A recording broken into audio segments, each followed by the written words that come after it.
Hello दोस्तों and welcome to sleepy classes. Lecture पे बढ़ने से पहले मैं बस आपको बताना चाहती थी कि हमारे पास अब batch 6 of political science and international relations optional हो गया है लॉन्च। इन सालों में हमने बहुत टॉपर्स इंक्लूडिंग आईएएस विकास रोहिला, आईएफएस अनुराग नयन, आईपीएस राघवेंद्र शर्मा, पिछले साल रैंक 64 अनिरुद्ध पांडे, श्रेय शशांक एंड बहुत सारे टॉपर्स जो है इन्हें प्रोड्यूस किया था। वेरी इंपॉर्टेंटली हम आपकी जेब से 60,000 70,000 इतने पैसे नहीं काटते, बल्कि मात्र 10,000 से जो है ये कोर्स शुरू हो जाता है। इंपॉर्टेंटली एंड टू एंड सारी क्लासेस जो हैं आपको प्रोवाइड किए जाते हैं, पूरा सिलेबस कवर करते हुए। साथ ही में monthly current issues for PSIR भी प्रोवाइड किए जाते हैं। आंसर राइटिंग भी होती है, टेलीग्राम ग्रुप है डाउट रेजोल्यूशन के लिए, वीकली टेस्ट है, हाफ लेंथ टेस्ट है, फुल लेंथ टेस्ट है, हर चीज यहाँ पे अवेलेबल है।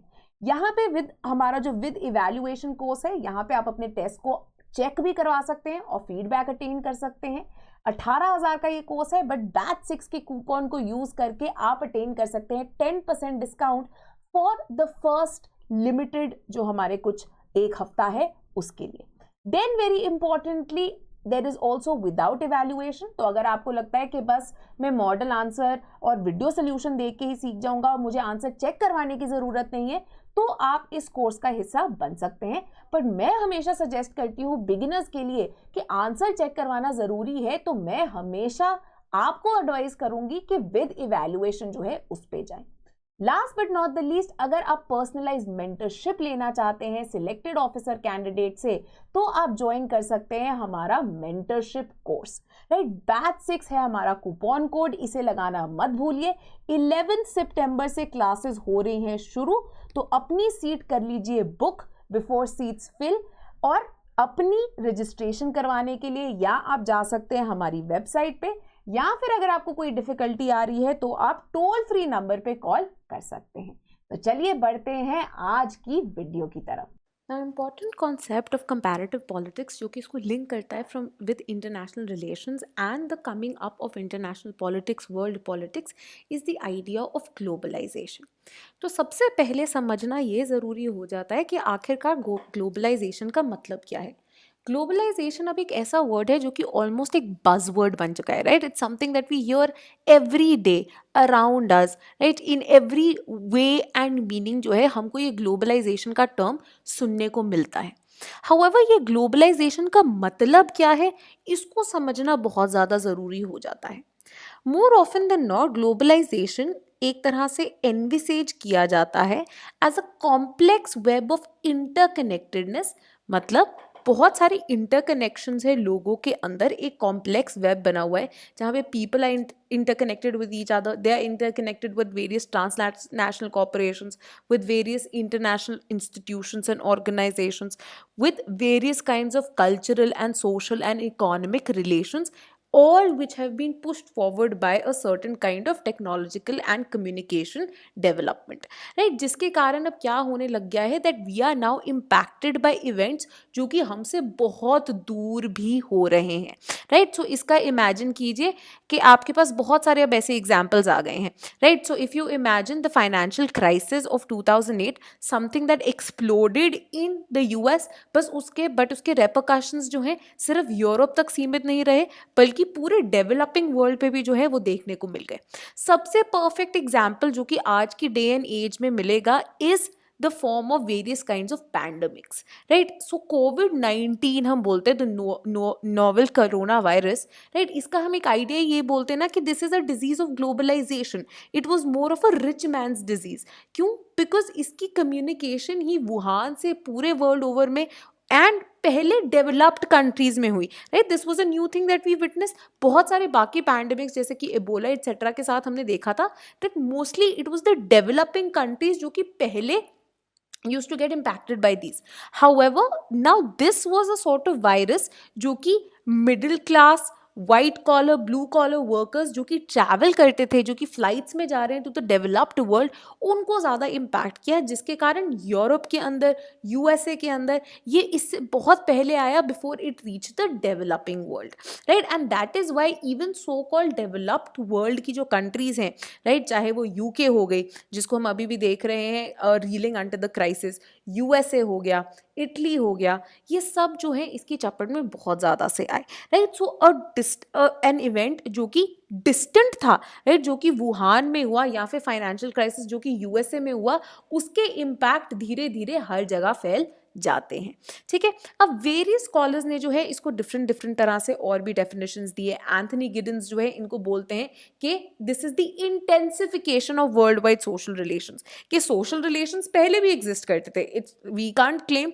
कि अब ग्लोबलाइजेशन की एरा में ही सोशल रिलेशंस एग्जिस्ट करने हैं, ऑफ कोर्स नॉट, पहले भी एग्जिस्ट करते थे, ठीक है। पहले भी जो है इंटरैक्शंस होती थी, पहले भी हमने एंशिएंट पॉलिटिकल थॉट में देखा है the various kinds of trades, हमने हिस्ट्री में पढ़ा है, राइट, कि इंडिया की trade with Oman and West Asia की बाकी कंट्रीज, राइट, जहाँ पे महलूहा का मेंशन भी हमें मिलता है, राइट। वहीं हमने मिडीवल एरा में भी जो है इन तरह के ऐसे जो है इंटरकनेक्शंस देखे हैं, राइट। सो दे सेड कि सोशल रिलेशंस हमेशा से एग्जिस्ट करते थे, बट ग्लोबलाइजेशन के कारण इंटेंसिफाई हो गए हैं, और भी ज़्यादा तेज और भी ज़्यादा डीपन हो गए हैं ये जो सोशल रिलेशंस है वर्ल्ड वाइड, जिसके कारण अब डिस्टेंट लोकेलिटीज़ जो हैं they are also linked by various events जो कि वर्ल्ड ओवर बहुत दूर हो रहे हैं, राइट। आपके जो जगदीश भगवती हैं उन्होंने ग्लोबलाइजेशन को एक मोर इकोनॉमिक डेफिनेशन की तरह समझा, राइट, जहाँ पे उनका मानना था कि ग्लोबलाइजेशन का एक सबसे इम्पॉर्टेंट मुद्दा क्या है कि आपकी जो नेशनल इकोनॉमीज हैं,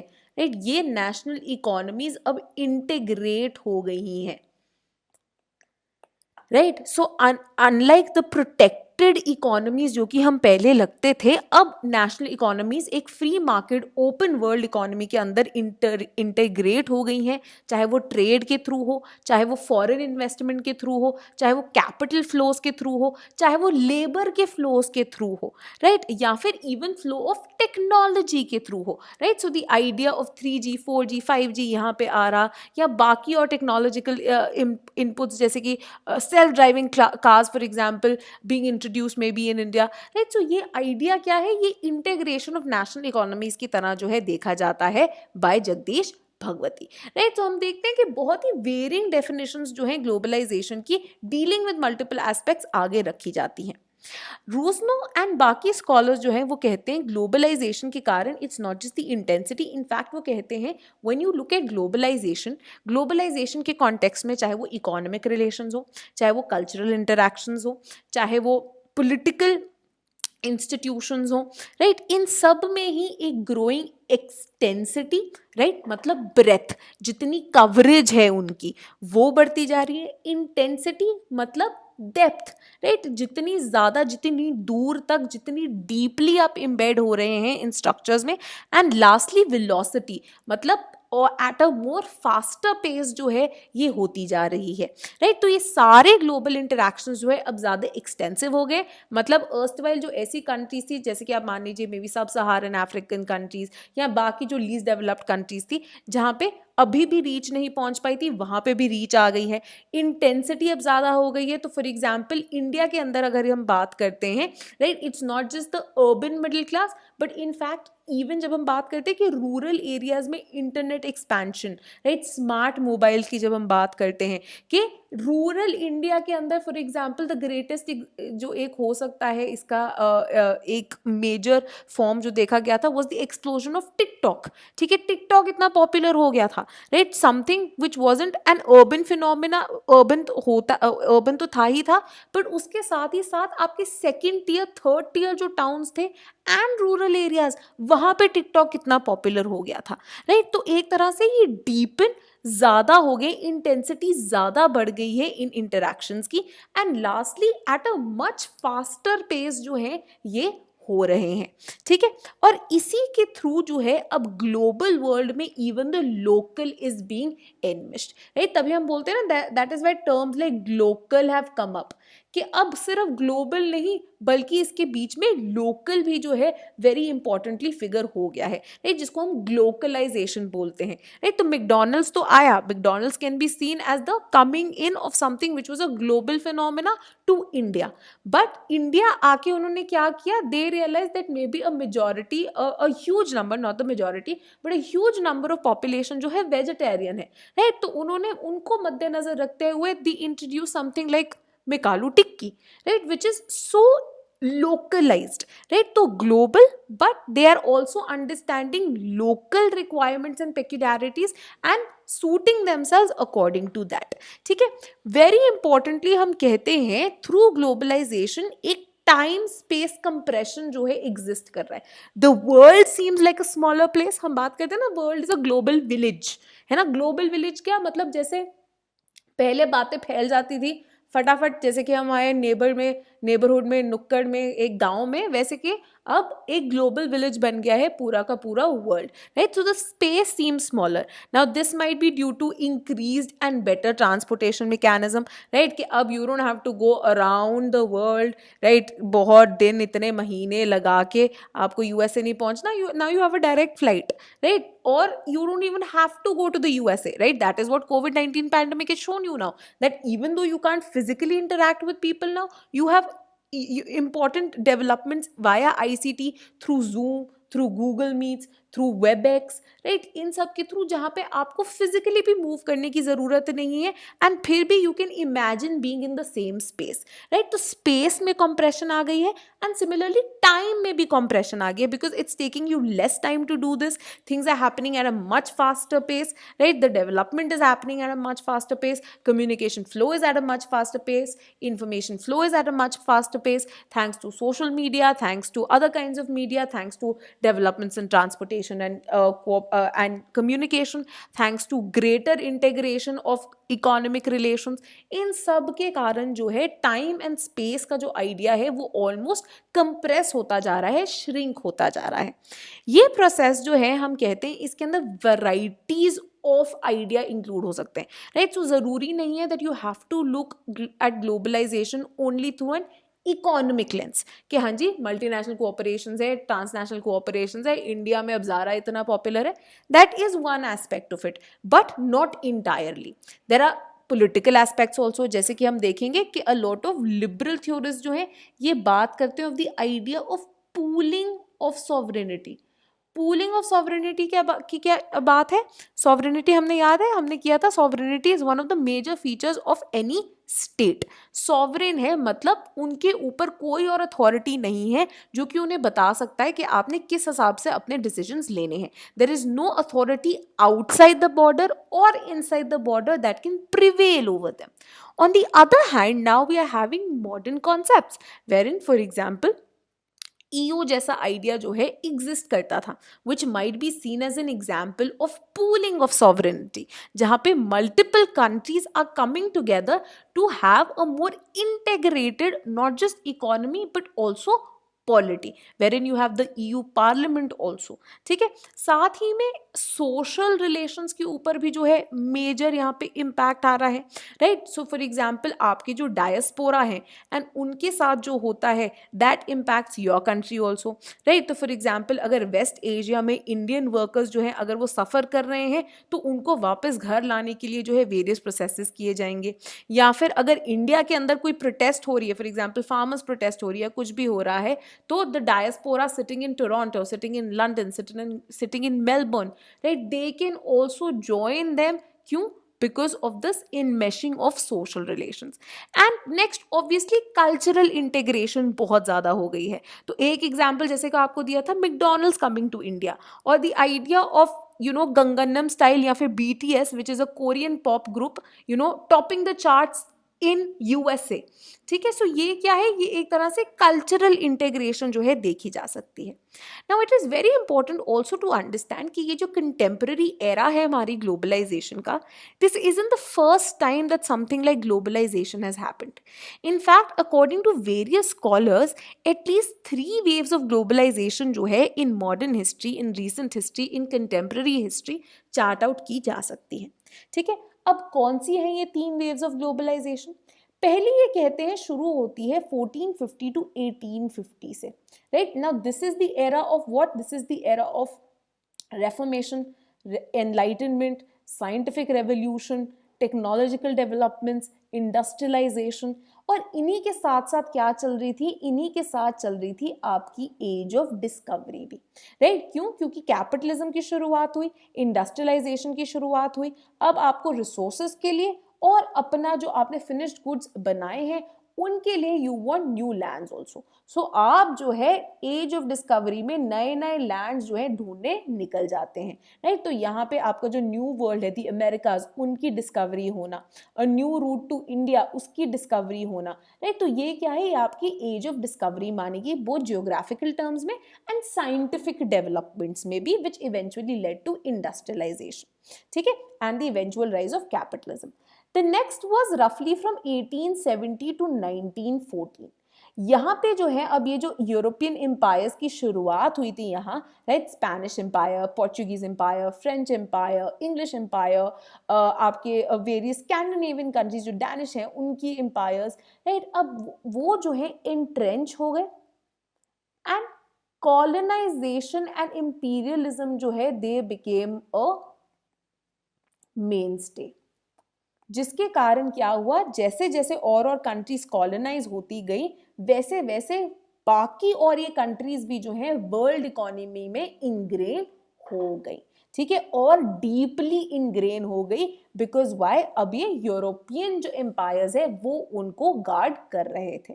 and then obviously is the current period जो कि सेकेंड वर्ल्ड वॉर के बाद शुरू होता है, बट हम कहते हैं 1980s में इसको एक फर्दर पुश मिल जाता है with the explosion of internet and the explosion of ICT. Plus 1980s तक आपकी डीकॉलोनाइजेशन की भी जो पूरी ये चेन थी, जिसको थर्ड वेव ऑफ डेमोक्रेटाइजेशन हम बोलते हैं, वो काफी हद तक पूरी हो गई थी, राइट। जिसके कारण अभी जो नई नई कंट्रीज आ रही थी, दे ऑल्सो स्टार्टेड एक्सेप्टिंग कि हम इस ग्लोबल पीरियड का, ग्लोबल एरा का एक हिस्सा है, राइट। 1914 से वर्ल्ड वॉर तक एक ऑलमोस्ट प्रोटेक्शनिस्ट एरा चला था, जहाँ पे हम कहते हैं कि जो अर्ली एजेस, जो अर्लियर पीरियड्स थे of globalisation, they were change to a more protectionist policy, right. तो बीच में 1914 टू 45 का जो पीरियड है, it is seen as a more inward looking period rather than an outward globalized period in the world history, ठीक है। अब इसके अलावा कई थ्योरिस्ट का ये भी मानना है कि पोस्ट 1980s के बाद जो है आप एक फोर्थ वेव ऑफ ग्लोबलाइजेशन की भी बात कर सकते हैं, जब आपकी ये जो कंट्रीज थी, right, specially late 80s to 90s onwards, जब ये इकोनॉमिकली they started booming. So countries like China, countries like Brazil, like India, तो ये जो ब्रिक्स का आइडिया है, ये emerging economic power houses with their huge populations, right, their growing ability to spend money, right, ये जैसे जैसे ग्लोबलाइजेशन के अंदर और इंटीग्रेट होते चले गए, वैसे वैसे ग्लोबलाइजेशन को और ज्यादा पुश जो है वो मिल गया, राइट। तो हम इमेजिन कर सकते हैं कि ये जो करंट एरा है उसके अंदर पहले के कुछ डिकेड्स थे, right, specially till the 1980s, they were markedly a more developed country phenomena, ठीक है। अभी भी ऐसा बोलना गलत होगा कि अभी भी बेनिफिट्स जो हैं से ग्लोबलाइजेशन के वो एडवांस इंडस्ट्रियल या डेवलप्ड वर्ल्ड को नहीं जा रहे। In fact a lot of new Marxist जो पॉलिटिकल इकोनॉमी अप्रोच वाले हैं, राइट, people like A G Frank, like Wallerstein, Samir Amin, वो बोलेंगे अभी भी new colonisation is at work, right. कि तुम्हें क्या लग रहा है कि तुम्हारे तो कंट्रीज ने स्वेट शॉप्स खोल खोल के, these are these developed countries में बैठी हुई MNCs which are reaping huge profits, right? But उनका मानना है, a lot of scholars feel that post the 1980s suddenly the developing world also, चाहे आप उसको trickle down effect ही बुला लीजिए, उनको भी जो है कुछ advantages of globalization अब मिलने लग गए, चाहे वो टेक्नोलॉजी ट्रांसफर हो, चाहे वो और kind of social and cultural changes या मॉडर्नाइजेशन या पॉलिटिकल डेवलपमेंट हो, वो हमें देखने को मिली थी, राइट। तो for example China, while following the socialist track, right, you had Brazil and India who gave in to the demands of IMF, World Bank, right, जहाँ पे स्ट्रक्चर एडजस्टमेंट प्रोग्राम जैसे कि इंडिया के अंदर आपका देखने को मिलता है, राइट, जब आपके LPG रिफॉर्म्स जो हैं आप एक्सेप्ट करते हैं। वही चाइना ने जो है एक कॉर्पोरेटिस्ट मॉडल अपना लिया, जहां पे अभी तक it is the state which is in control, but it's not like the state has ignored capitalism all together, it has now emerged as a state led capitalism जिसको हम कॉर्पोरेटिज्म बोलते हैं, जिसके कारण उन्होंने a huge chunk of population को poverty से वो बाहर निकाल पाए, एक बूमिंग मिडिल क्लास जो है चाइना में वो तैयार कर पाए, ठीक है। सो ये जो है एक फोर्थ वेव ऑफ ग्लोबलाइजेशन की तरह इसको रिगार्ड किया जाता है। वेरियस मार्क्सिस्ट स्कॉलर्स जो हैं अब वो कहते हैं कि ग्लोबलाइजेशन को, in fact the beginning of globalisation को हमें कैपिटलिज्म के साथ लिंक कर देना चाहिए, क्योंकि कैपिटलिज्म की रिक्वायरमेंट्स ही ऐसी हैं कि आप अपनी नेशन स्टेट अपनी बॉर्डर के अंदर तक सीमित रह ही नहीं सकते हो। क्यों? क्योंकि इंडस्ट्रियलाइजेशन और कैपिटलिज्म क्या करेगी, आपकी क्लास टेंडेंसी जो है उसको इंट्रेंच कर देगी। आपको याद होगा ना, मार्क्स ने क्या बोला था, कैपिटलिज्म के दौरान ही a class will end up becoming class in itself and class for itself, जहाँ पे क्लास कॉन्शियसनेस का भी राइज हो जाएगा। एंड ये सिर्फ वर्कर्स में नहीं बल्कि ये कैपिटलिस्ट में पहले हो रहा है। सो दे रियलाइज कि हम कैपिटलिस्ट हैं, हम बुर्जुआ हैं, हमारा गोल क्या है, प्रॉफिट एक्सपैंड करना। एंड प्रॉफिट एक्सपैंड करना है तो हमें क्या करना पड़ेगा, हमें न्यू कंट्रीज में भी जाना पड़ेगा। एंड दैट इज वाई इस मार्क्स की थ्योरी को रिफॉर्म करते हुए लेनिन ने क्या बोला, लेनिन कहते हैं कि इट इज इंपीरियलिज्म जो कि हाईएस्ट स्टेज ऑफ कैपिटलिज्म है, right. Again you will remember जब हम मार्क्सिस्ट थ्योरी कर रहे थे हमने लेनिनिज्म भी किया था, जहां पे उन्होंने बात की थी इंपीरियलिज्म को as the highest stage of capitalism, wherein capitalism अपने फायदे के लिए जो है कॉलोनियलिज्म एंड इंपीरियलिज्म में इंडल्ज करता है।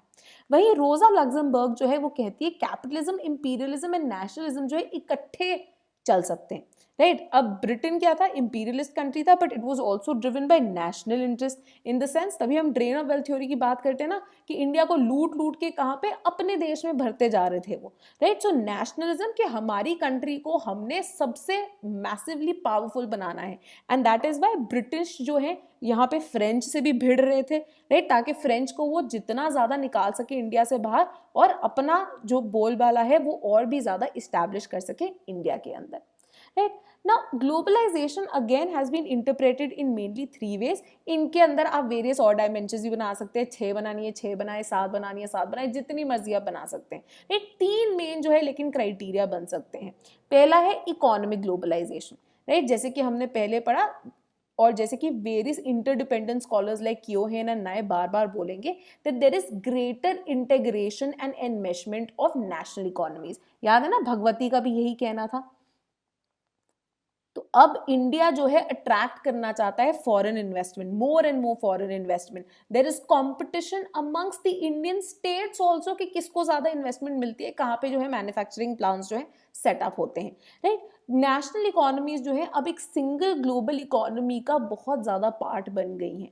सोशलिस्ट मॉडल्स जो है मोर और लेस आउट ऑफ वोक चले गए हैं, जहाँ पे even countries like China have adopted a corporatist framework। ये सोशलिस्ट मॉडल को एग्जैक्टली फिट नहीं करते बल्कि एक स्टेट लेड कैपिटलिज्म में बन चुके हैं, and in fact free market economy के फायदे वो भी उठा रहे हैं, right. Open trade, open economy, institutions like WTO, IMF, World Bank, they have become a mainstay, and neoliberalism जो है अब एक डोमिनेंट आइडियोलॉजी मानी जा सकती है of this economic globalisation, right. इसके बारे में हम और भी आगे पढ़ेंगे। Then there is cultural globalisation.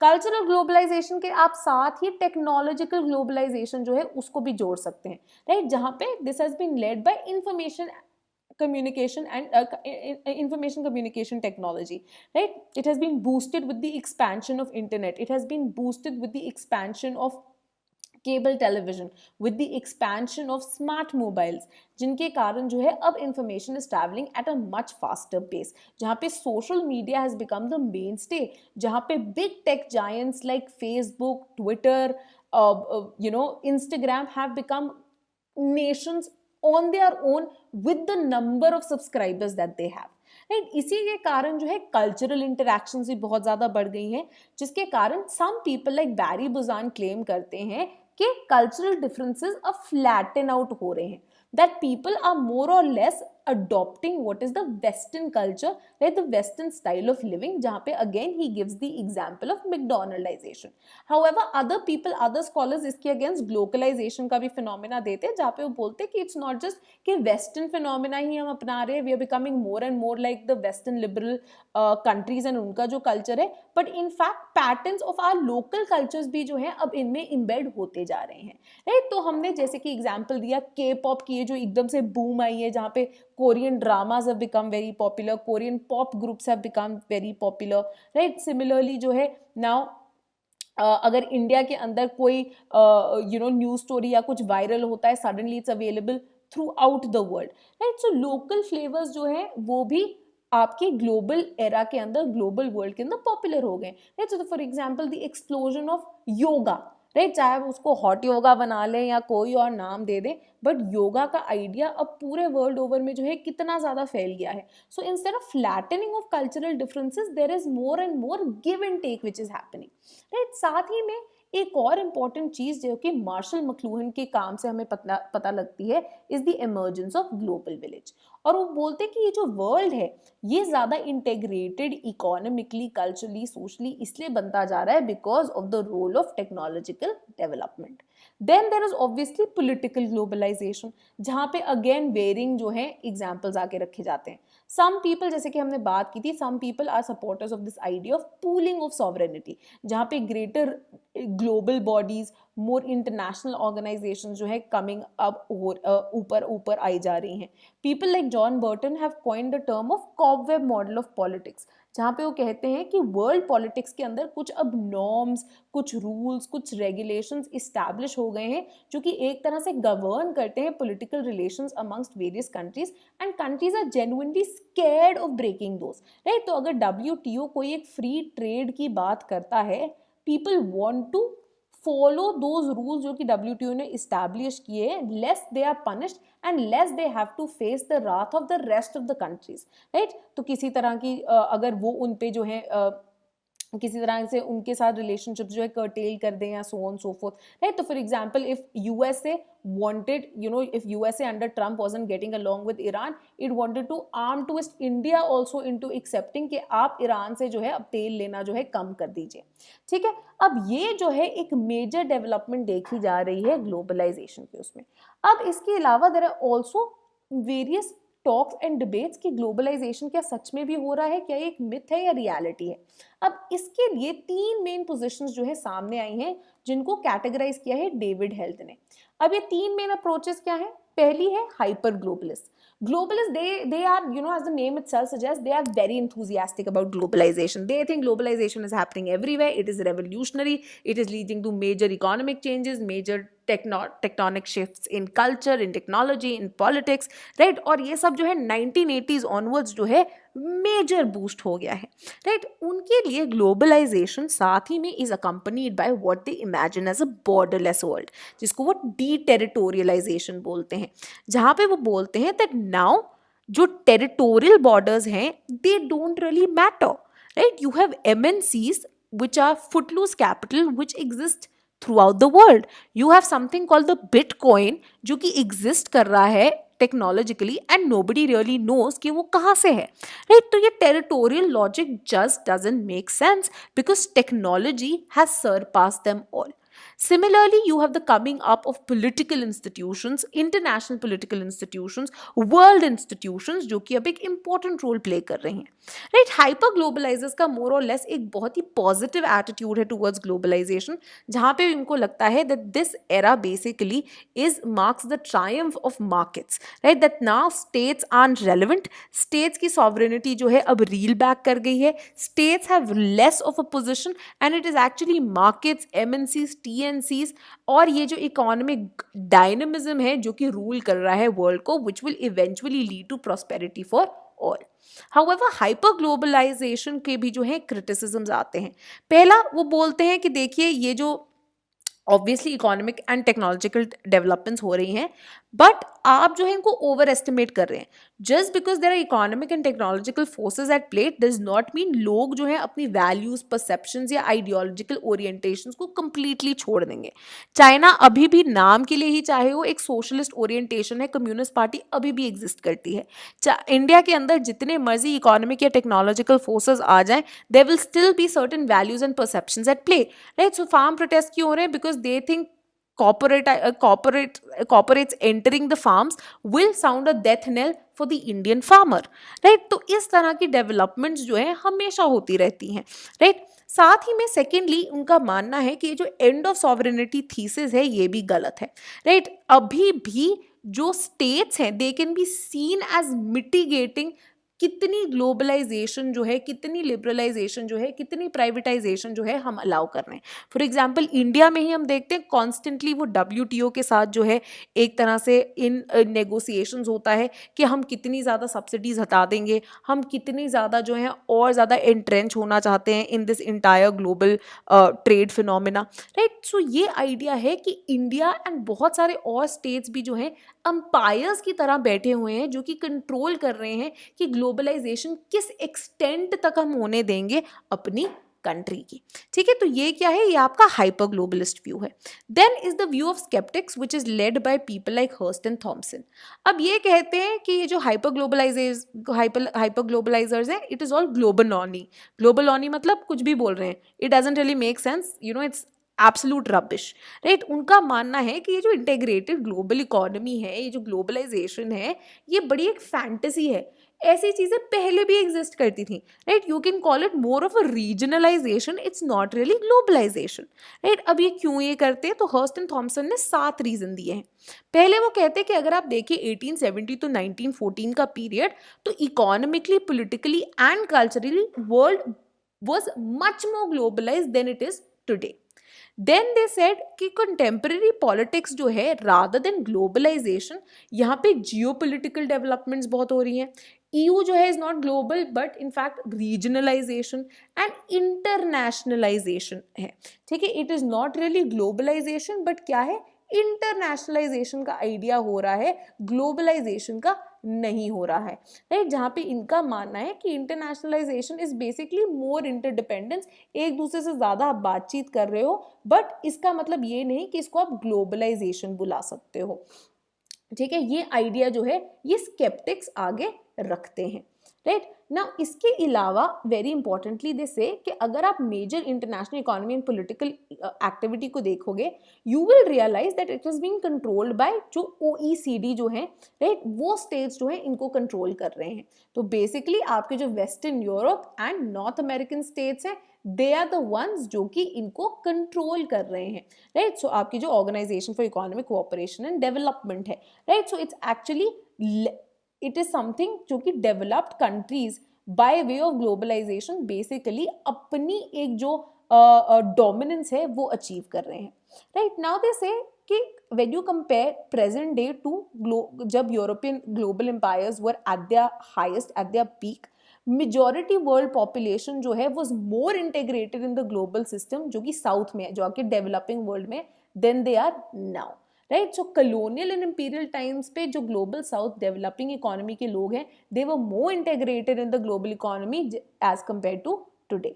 Similarly उनका एक और चीज जो मानना है कि जियोपॉलिटिक्स, स्टेट पावर, नेशनलिज्म और टेरिटोरियल बाउंड्रीज इनफैक्ट आज के दिन में और इंपॉर्टेंट होती जा रही हैं, राइट.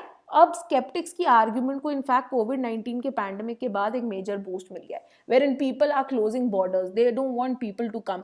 या फिर even before the coming in of the pandemic, when we saw the refugee crisis in Europe and many European countries, not just Eastern European but in fact a lot of central and western European countries also saying कि हमको नहीं चाहिए refugees, हम अपने border जो है seal कर रहे हैं, we don't want these people coming in, right. So the idea कि अब ये जो है कम नहीं हो रहे हैं, इनफैक्ट और भी ज्यादा सिग्निफिकेंट बनते जा रहे हैं, राइट. साथ ही में पीपल लाइक रोजनबर्ग, उनका मानना है कि ग्लोबलाइजेशन एक होक्स है.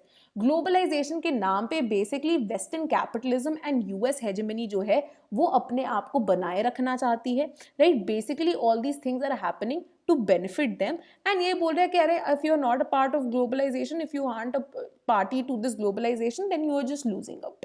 साथ ही में वो कहते हैं जो responses आए to financial crisis, राइट, जहाँ पे countries have tended to go back and shut their economies. Similarly, COVID-19 का भी यहाँ पे आप एग्जाम्पल लीजिए, ये सब एक तरह से बताते हैं कि how globalization itself is a very fragile process.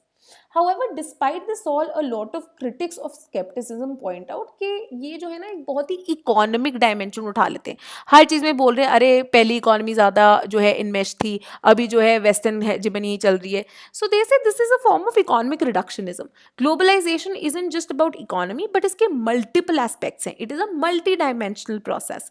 So globalization, economic globalization अगर हम मान भी लेके लेसर है, the kind of cultural globalization जो कि आज के दिन में एग्जिस्ट करती है, the kind of technological globalization जो आज के दिन में एग्जिस्ट करती है, is incomparable with earlier phases.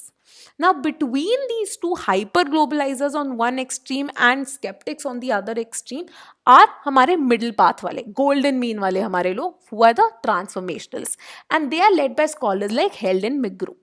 ये मानते हैं कि देखिए हम ना ही हाइपर ग्लोबलिस्ट वाले हाइपर एंथुजियास्टिक लोग हैं, ना ही हम स्केप्टिक्स टाइप है जहाँ पे हम डिनाई कर रहे हैं everything all together. We believe that there have been numerous changes in the way that the world functions जो कि हुए हैं. इसका ये मतलब नहीं कि स्टेट irrelevant हो गया है या indigenous values irrelevant हो गई हैं, right? While maintaining traditional features, there have also been certain transformations that have happened. साथ ही में जो कंटेम्प्रेरी ग्लोबलाइजेशन है, आप ये नहीं कह सकते कि ये हर जगह यूनिफॉर्म हो, कि जितना ज़्यादा ग्लोबलाइज्ड से नॉर्दर्न डेवलप्ड वर्ल्ड है उतना ही ज़्यादा ग्लोबलाइज्ड जो है साउथ का डेवलपिंग वर्ल्ड हो. In fact there is the idea of uneven development जो कि देखने को हमको मिलता है, जिसको मैनुअल कैस्टल्स जो है इसको बोलते हैं वेरिएबल जियोमेट्री, राइट? जहाँ पे वो कहते हैं कि रिच OECD कंट्रीज जो हैं they are far more globalized than से मे बी सब सहारन और आपकी जो लीस्ट डेवलप्ड कंट्रीज है compare to them. However, there are major transformations and you cannot deny them. For example, जो आपकी breadth of interconnectedness है वो बहुत ज़्यादा बढ़ गई है in terms of economics, in terms of polity, in terms of society, in terms of culture, leading to maybe the coming up of a single worldwide system. Then जो intensity है, जो magnitude of trans border trans world activities है in terms of migration of people, in terms of trade, in terms of आज Netflix को आप imagine कर लो, Netflix Amazon हम कितना कंज्यूम किया हमने पैंडमिक के ऊपर, right? That points to the intensity of interconnectedness. And साथ ही में इसकी स्पीड भी बहुत ज़्यादा बढ़ गई है, right? So now with a click of a button, you know, maybe my sister sitting in the US can receive money, you know, in a second, right? Similarly, again financial markets की बात होगी, bitcoin की बात होगी, right? They are reactions world over almost instantaneously, right? So for example अगर कहीं पे हमें देखता है कि may be China and US के अंदर ट्रेड रिलेशंस खराब हो रहे हैं, they will also have an impact on the way in which stocks react in India, right? And यही ट्रांसफॉर्मेशनल थीसिस जो है इसलिए एक सबसे बैलेंस्ड, सबसे acceptable view of globalization emerge होके आता है.